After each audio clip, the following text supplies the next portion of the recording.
কিছু রোজগার হবে, তাই আমি আরতিকে ক্ষেতের কাজের দায়িত্বে রাখি আর কি।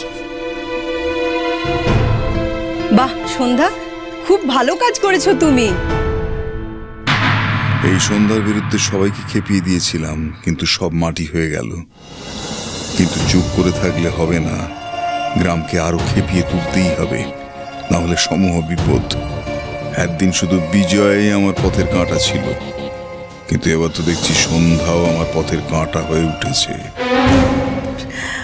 আমার বৌমা সন্ধ্যা কাঞ্জিলাল আবারও প্রমাণ করে দিল যে সেই আমার যোগ্য উত্তরসূরি। আমি খুব খুশি হয়েছি বৌমা।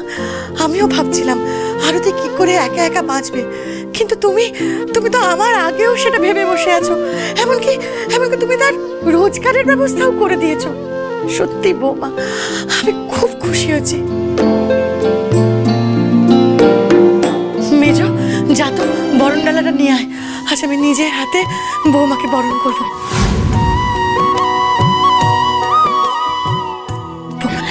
এক্ষুনি যাচ্ছি দিদি।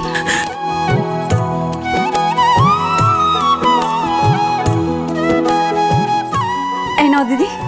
দে, এসো তো মা, এখানে বসবে, এসো, এই চেয়ারে বসবে, এসো।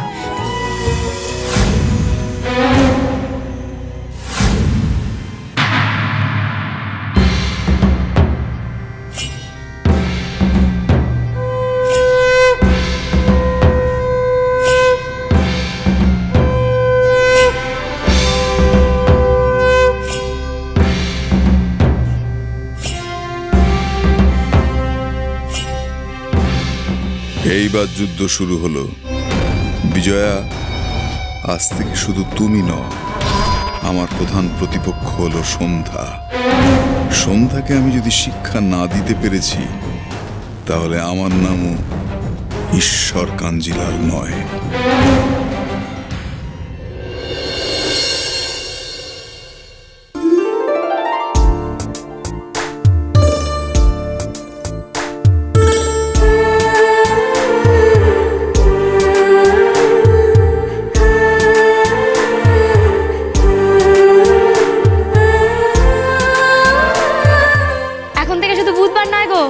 প্রত্যেকদিন তোমরা তোমাদের সমস্যা নিয়ে আসতে পারো।